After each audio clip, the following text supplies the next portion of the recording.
Pennywise. There's something wrong with the clown in the drain. His head moves like it's not attached right. His eyes go in two different directions, and his smile looks like it's been practicing on raw meat, probably without consent. Pennywise shows up with balloons and carnival colors, but behind the makeup is a shape-shifting cosmic parasite that feeds on fear. Not metaphorical fear, actual sweaty, heartbeat in your mouth terror. The more scared you get, the better it tastes. That's why he plays with you first, like a horror-themed improv show. One second he's a rotting leper, the next he's a giant bird. Then suddenly your dead sibling's crawling out of a photo like it wants its allowance back. Every 27 years, he rolls out of the sewers like a limited-time horror promotion, then eats a bunch of kids, wrecks the neighborhood, and vanishes before anyone remembers to cancel the subscription. The town forgets. The bodies stay missing, and the cycle restarts. What makes Pennywise worse is that he doesn't just kill you, he breaks reality, makes people forget what they saw, makes adults look away. And if you try to fight back, you realize the clown isn't even real. He's just a mask for something older, deeper, and hungrier. Some say his true form is the Deadlights, a place your brain can't even survive looking at. And if you see a clown smiling at you from a storm drain, don't wave back. Christine. Christine looks like a car, but she moves like a jealous ex with a driver's license and a hit list. She's a bright red 1958 Plymouth Fury with tail fins sharp enough to slice confidence in half. From the outside, she's a collector's dream. Cherry red, spotless chrome, and not a dent in sight. But this dream comes with a body count and a serious case of jealousy. Once you sit behind her wheel, it's over. You belong to her now, and she doesn't like to share. The car fixes herself when scratched. She plays 1950s love songs to warn you she's mad, and if anyone messes with her owner, they don't get a second chance. One minute you're walking home, the next you're getting run over by a car with no driver, no lights, and no chill. Christine kills, but she starts with a smile and the keys already in your hand. She makes you think she's all you need. Friends? Who needs them? Girlfriend? She's in the way. Christine turns her owner into someone else, angrier, colder, and very into murder by vehicle. Even when crushed and burned, she finds a way back. Because this car isn't powered by gas, she runs on obsession. So if you ever find a vintage Plymouth with perfect paint, engines still purring, and nobody asking questions, walk away. Or you might end up on her playlist, right between Baby I Love You and Highway to Hell. Kujo. Kujo didn't fall from space or crawl out of a crypt. He was just a dog. A big, friendly Saint Bernard who chased rabbits and loved kids. Then he got bit by a bat, and something in his brain snapped like a leash coming loose. The rabies hit fast. No growl, no warning, just drool, heat, and pain. The Kujo everyone loved got buried under fever and madness. He didn't turn evil, but he turned into something worse. A good boy with no idea he was dying, lashing out at anything that moved. Most horror monsters stalk forests or haunted mansions. Kujo parks himself in a sunny driveway and turns a broken down car into a coffin. A mother and her son sit trapped inside for days. No food, no water, and Kujo circling like a shark on four legs. What makes it worse is how ordinary it all is. No demons, no spells, just one unlucky bite and a neighborhood dog becomes a four-legged disaster. By the time he's finally put down, he's barely recognizable. Not a monster, not a pet, just a fever with teeth. A tail wag, some drool, and a friendly face. That's all it takes to let your guard down. Then the barking starts, and it's already too late. The mist creatures. The fog rolled in like bad news with a polite tone. Then something reached out and tore the power lines down. In the mist, the monsters come through a rip in reality, like the world sneezed and opened the wrong dimension. A military experiment opens a rift, and out comes the worst ideas nature never had. Tentacles with teeth, spider things that lay eggs in people, flying beasts with stingers the size of knitting needles. It's like a zoo designed by nightmares and funded by poor decisions. They don't knock or warn, instead they just wait in the mist, invisible until you're too far from the store and too close to regret. A trip to the parking lot turns into a survival test. Step outside and you're either dragged screaming into the fog or pulled apart like a rotisserie chicken. But the monsters outside aren't even the worst part. Inside, panic grows fast. People start worshiping the apocalypse, blaming each other, and deciding who gets sacrificed next. The creatures rip skin, but the humans break souls. And in the end, the fog doesn't lift until it's too late. The monsters go quiet, help arrives, and whatever you just did to survive stays with you longer than the stingers. Randall Flag. Randall Flag doesn't kick down the door, he shows up smiling, asks how your day's going, and by the time you realize something's off, your town has a gallows and a dress code. He goes by many names: the Walking Dude, the Dark Man, Walter O'Dim. Whatever version shows up, it's always bad news, wrapped in charisma. Calling him a villain feels too small. He's more like a walking infection with charm. He spreads through towns, books, and universes, always stirring chaos, always making people think it was their idea. In The Stand, he builds a post-apocalyptic Vegas full of neon, nukes, and strict loyalty. In The Dark Tower, he's a shapeshifter who bends reality and whispers in the ears of monsters. One minute he's handing out candy, the next he's burning cities down for fun, and somehow people still follow him. Flag doesn't need to stab you, he lets you want the knife. He turns fear into policy, cruelty into structure, and watches it all collapse with the satisfaction of someone who's done this before. Some say he's a demon, others think he's just a guy who never died properly. Either way, if someone strolls into town offering hope with a creepy grin and an American flag pin, don't shake his hand, shake your survival instincts.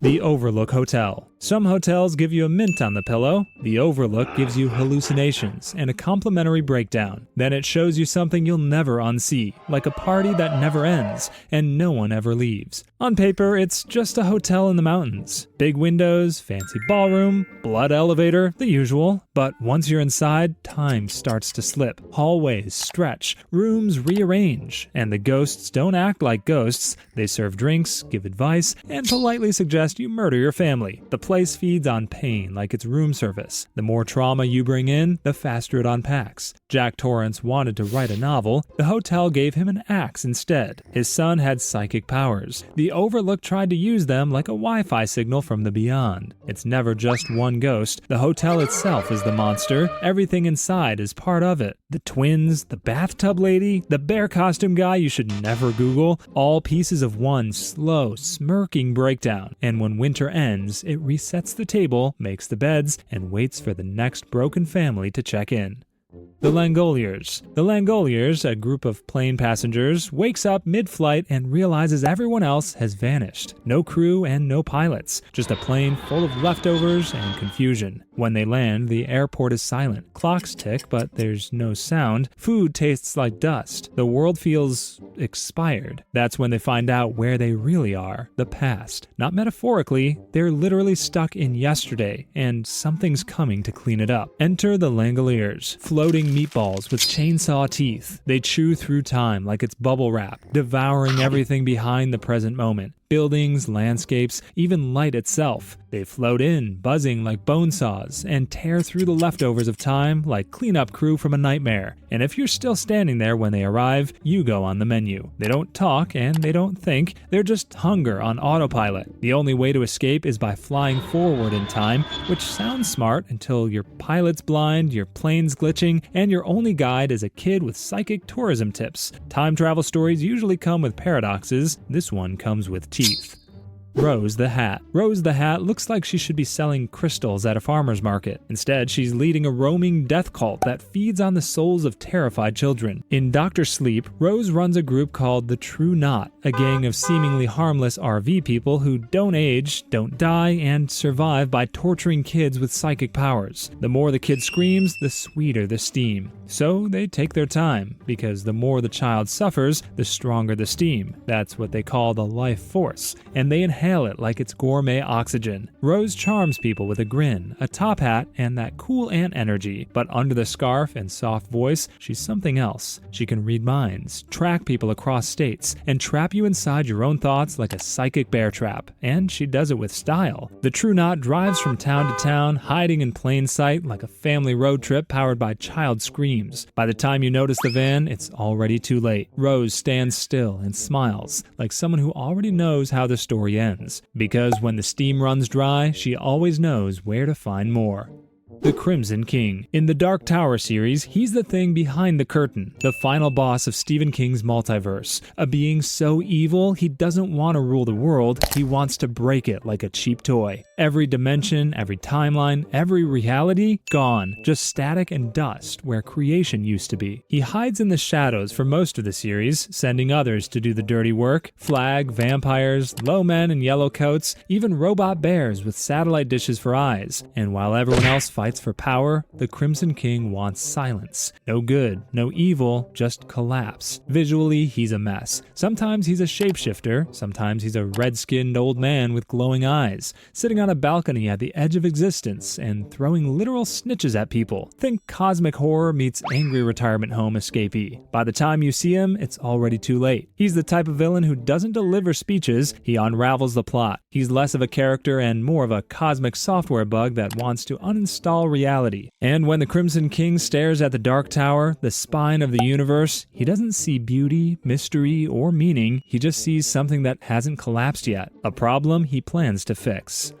The Deadlights. The Deadlights aren't a creature, they're a place, or a force, or maybe just what happens when reality gives up. They live outside our universe, in a space that doesn't have up or down, only madness. When Pennywise drops the act and shows you what he really is, this is what you see. 3 spinning orbs of light, flickering like they're blinking in a language your brain was never meant to understand. You don't die when you look into them, instead you just stop working. People who see the Deadlights get stuck, frozen and staring, smiling for no reason, like someone unplugged their soul. One character in It falls into them for 28 years and wakes up with a scream like her mind had to boot back up from scratch. Another stares for just a second and drops dead with a grin. Even Pennywise doesn't fully control the Deadlights, he's just their delivery guy, a cosmic mascot for something so far beyond human that your eyeballs alone are an invitation to break. They're the part of fear that has no form, the part that feels true but doesn't make sense. And once you've seen them, even blinking feels risky, like your brain might misfire and never find its way home again.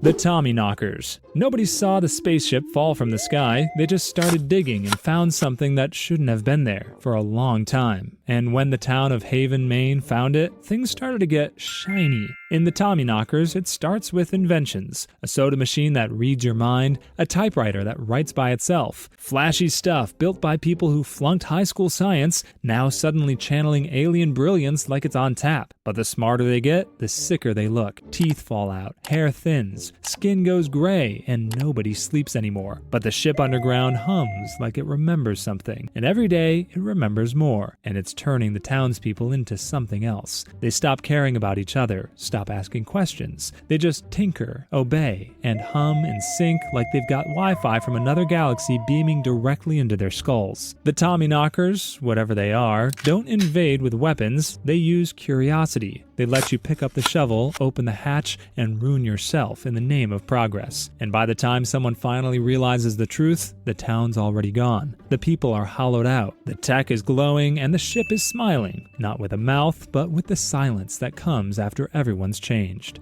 The True Knot. They look like retirees in RVs, the kind who drink decaf, wear matching windbreakers, and clog up the interstate. But the True Knot doesn't stop for gas or postcards, they stop for children. These creatures are psychic parasites. They look human, they act human, but they live off pain. Specifically, the pain of kids with the shine has the same power as Danny Torrance had in The Shining. The more the child suffers, the stronger the steam, and the longer the knot survives. You won't see them crowding around, they follow quietly, one by one, like polite shadows with bad intentions. They gain your trust, smile too long, and when it's time, they pin you down and pull the steam out slow. Some scream, some go silent. Either way, the knot breathes deep and keeps moving. Rose the Hat leads them, elegant, ruthless, and terrifying. But the rest aren't far behind. They've been doing this for centuries, and when one of them dies, the rest gather around to inhale the last breath like it's the last cigarette at the apocalypse. You won't see them coming, you won't believe what they are, but by the time your kid goes missing, the RV is already 3 states away and the back seat smells like dust and something older than death.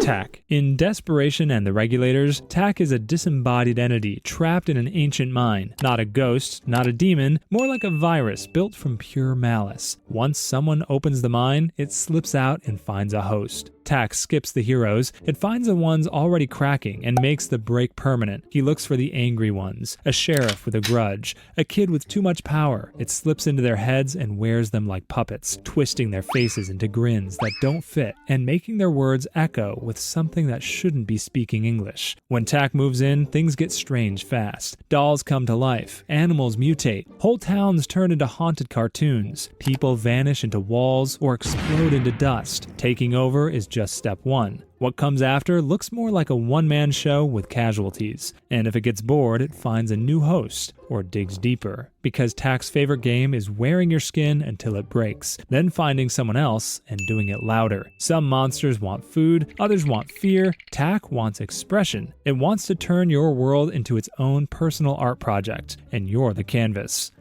Gage Creed. Gage Creed wasn't supposed to come back, but his parents dug past grief and into something much worse. In Pet Sematary, Gage is a toddler, sweet, giggly, too young to tie his shoes. Then he runs into the road. The truck hits fast. The grief hits harder, and when his father finds the ancient burial ground behind the pet cemetery, he does what every parent wishes they could: bring his kid back. Except Gage doesn't come back right. He walks, he talks, he even smiles, but it's not him behind the eyes anymore. It's something cruel stuffed inside a child-sized body. He starts whispering secrets no one told him. He starts cutting people open. And worst of all, he laughs while doing it. The horror isn't just the killing, it's the voice. High-pitched, playful, asking if you want to play right before the scalpel goes in. He doesn't make a sound, just walks like a toddler learning to balance with murder on his to-do list. He's death in a bedtime outfit, and the only thing worse than watching him die is realizing what came back was never your son at all.